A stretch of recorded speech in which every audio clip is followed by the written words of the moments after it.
Hello, hello, hello, Lagos. Hello, Nigeria. Hello, Nigeria. We should greet Nigeria especially because we have just finishing celebrating our Independence Day. But please, lights, come back. And now to more serious things. This is Fayo Williams, your safety Amazon, on the driving seat of the safety train. And what are we talking about today? We are commemorating World Teachers' Day. This was celebrated on the 5th of October, and the theme is valuing teachers' voices. But today, I will be dissecting the topic, recognizing the role of teachers in student safety. And I have with me a very special lady, a very beautiful lady. If you see her any day, you would think she's a model. She's a model, she's a CEO, she's a mother, she's everything put together. She is an educator with several years of experience, spanning 2 decades, that is 20 years. Mary. She has a passion for raising exceptional children via early years education. That age that you call them the troublesome twos, the terrific threes. Don't let us use the negative word for them, but they can be a handful. And she helps brilliant children to acquire basic education. She offers youth mentoring and empowerment. Not only that, she has ongoing community relations service in her area of Lagos, where she has a platform for training, empowering, and assisting both the young and old. These include the Nigerian Fellowship of Evangelical Students, that is NIFES. And the lady with me is driven with the mission to raise global and locally relevant citizens by offering high-quality Montessori and world-class education. If I continue to read this CV, ladies and gentlemen, we are going to, they say Iliashu Iliamo will be here till tomorrow. So let me just introduce and ask you to welcome with me Mary Lotachuku Ogwawasi. Madam Mary, you're welcome. Thank you very much for You having me. have to speak closer to the microphone. Thank you for having me, Mrs. Fayo Williams. Yes, you need to speak up. You're very welcome. But we have a culture here. We want you to greet people in your lingua franca. So wherever you are from, you have to rep them today and greet them in your language so that they will know that you too, you come Lagos. Yes, so. Okay, Ndeba, no. At least I know. Welcome to Lagos traffic. No, we want the Lagos without the traffic. Traffic, go away. We don't want traffic. We want the Lagos without the traffic. So you're very, very welcome. And talking about the World Teachers' Day and this critical theme, valuing teachers' voices, why is it important for us to really recognize teachers as a key figure in terms of ensuring student safety?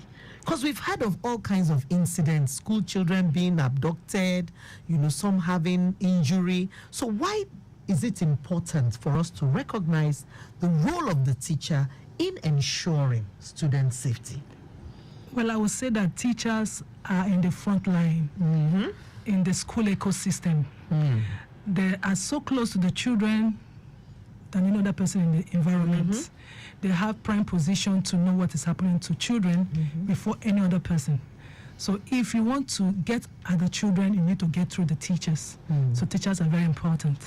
Thank you. Now, do teachers really contribute to the development of safety protocols?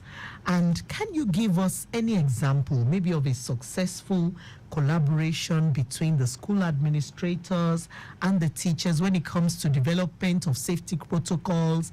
Students should not do this, parents should not do that. Any examples in that area?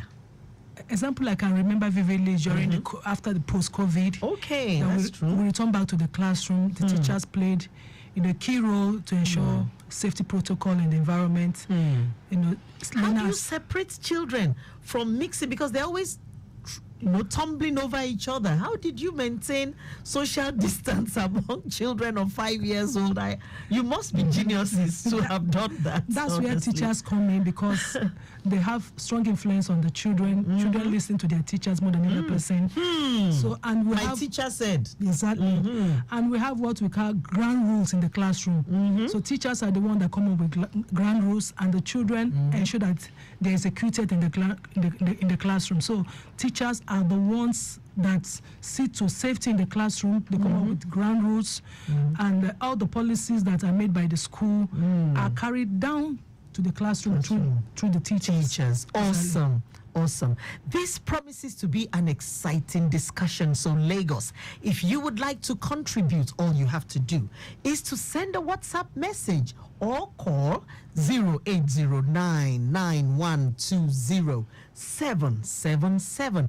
In the alternative, you can dial 091-53-87-7127. You can be part of this conversation. And for the My Teacher Said So gang, I've had my children quote to me that, but my teacher said I should do it this way. And hello, who carried you for 9 months? I want you to look me in the eyes and tell me now, who are you going to obey? So we have had this ongoing battle even in my house, and I want parents to call in to salute the teacher who's here with me today for all the sacrifice, for being able to separate 5-year-olds from climbing on top of themselves during COVID. In fact, they deserve a medal. And now we'll take a short update. All right, you're listening to Safety Train here on Lagos Traffic Point on FM. Fayo Williams very much in the building.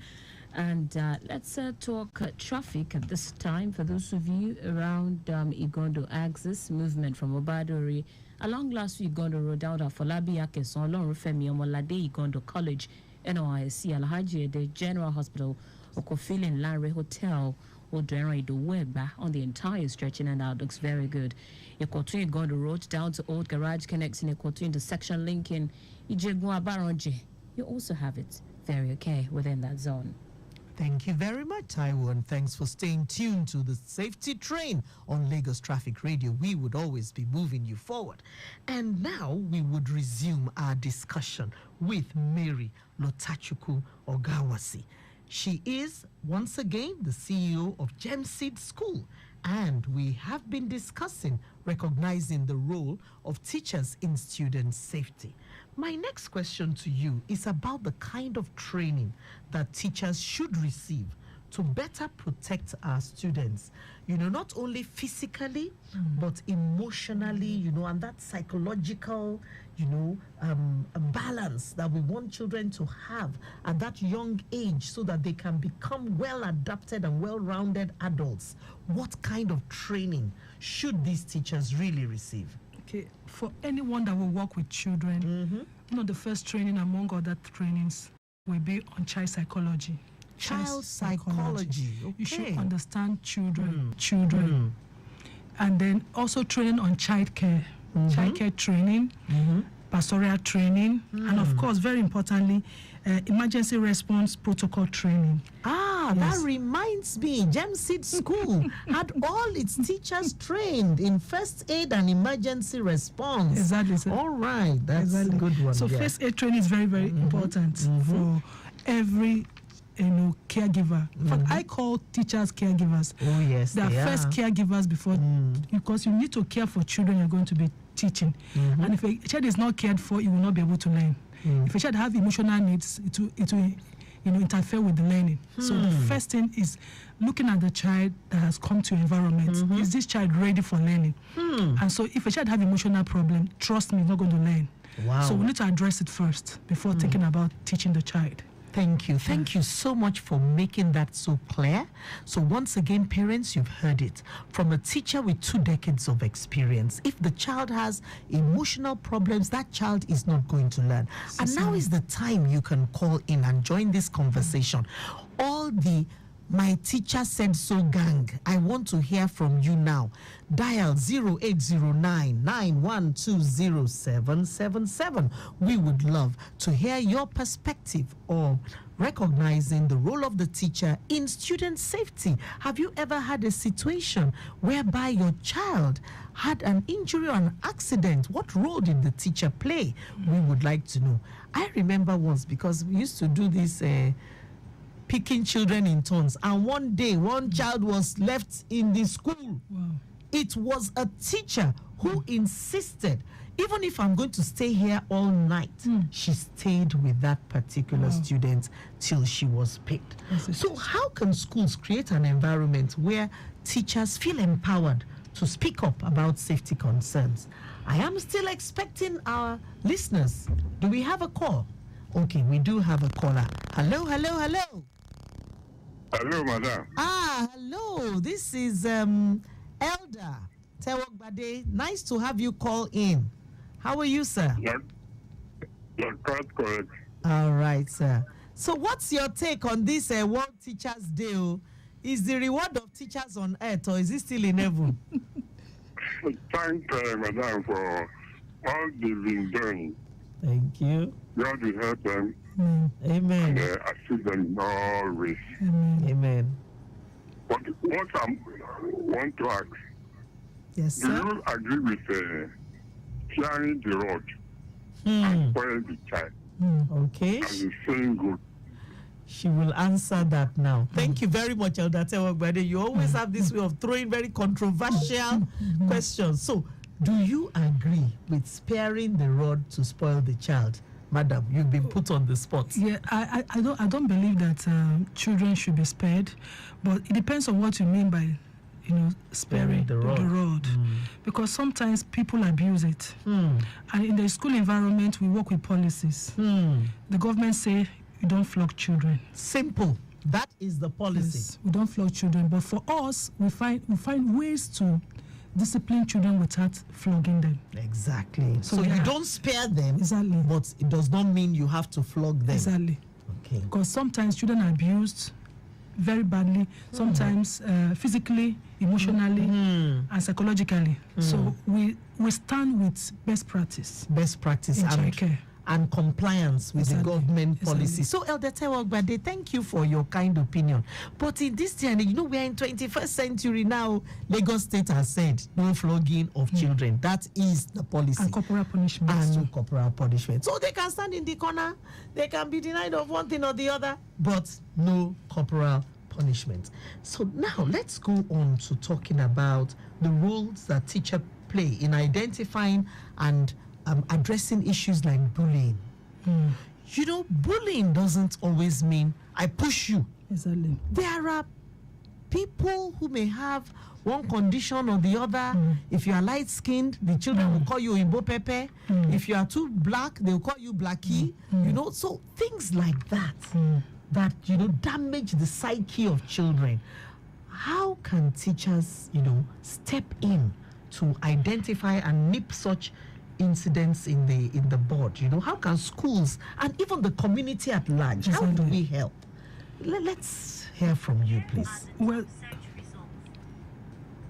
that's why schools should have empowering policies. Empowering policies to help the teachers do their job, especially as it has to do with bullying. Okay. Because just like you said, it's not just the physical bullying. It's the issue Calling now. of names. Name calling is a big, and then distancing from those who are not in your gang and all that. It happens in schools. Isolation. I'm telling you, isolation is even killing and all that. So teachers should be empowered, trained to identify such things. In environment, I tell teachers, if you have 10 children, you should have 10 eyes. Yes, That's you interesting. should watch your children. Sometimes teachers should be not just physically present, but they should be present in their mind. You're on the board, you are marking you are with the children. You know what they are discussing. You could feel their body language. You could connect. And when we talk about children respecting their teachers, it's because you bond with them. Because if you don't connect, you cannot correct. If you connect with them, they will respect you and they will open up to you. And if they're having challenges, they will let you know. That if something happened to a child in your environment and never confided in you, means something is wrong with you as a teacher. Children should be able to. Sometimes children tell us what happened at home. They will open up and say, this is what is going on with mommy and daddy. So in environments where the teachers don't connect with the children, could you imagine what will happen to that child? The child will have issues from home and then no outlet. Exactly. And then nobody to open up to. And then they're having problem again with maybe the classmates. Maybe it comes to school with things not also some supposed to come to school. They are bullying the child in the school. Can you imagine what kind of learners you're going to raise? Then some of them start dropping academically. You should ask yourself, what has happened to this my learner? This is not how this child used to be. Once robust child that is very playful and vibrant suddenly withdraws emotionally and is no more playing. You should ask yourself what has gone wrong, and the teacher should go extra mile to investigate. But after observing, investigate and find out. And it's true relationship. If you don't connect with the child will not open up to you. Now let's look at the special area of counseling. You do have some certain teachers or part of the team who are like counselors. Exactly. Can you just tell us a little bit more about the role, of counselors maybe in the school system? So when a teacher comes up with, this child have maybe behavioral problem or is having issues or having challenges from home, take it up to maybe the management. The management now involves the school counselor who now takes it up professionally. By the time we look into it, if it is what we need to involve the parents, definitely you have to involve the parents because you can't manage a child alone without the consent of the parents. You may need to bring in the parents, and there are problems. If you don't solve it from home, it will not be solved in school.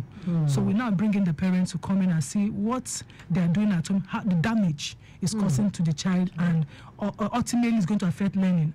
Ultimately, and who the child is becoming, not just learning, who the child is becoming is very important than just coming to school. And that would be an output that will go into the society. Exactly. So it's not just about what is happening, but who the child is becoming. Is, like you said, it's most crucial. It's much more I look at tomorrow when working with children, not just passing maths and English, but who is the child becoming? What are you going to contribute to society with what you are receiving today? It's very key. Madam Mary Lota Ogawasi, this is so profound. This discussion has a lot of aha moments, a lot of key takeaways.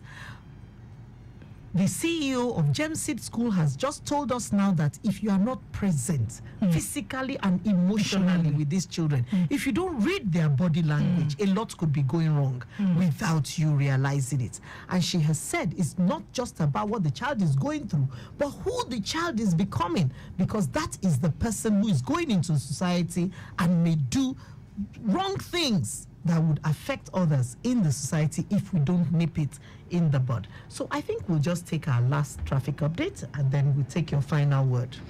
All right, Lagos, the conversation is still evolving around children and paying attention to their mental well-being. Right about now, let's tell you what happened within the Dokpemo axis. Cementing with Dokpemo, and then is the bridge to Yanekwaja. Looks very good.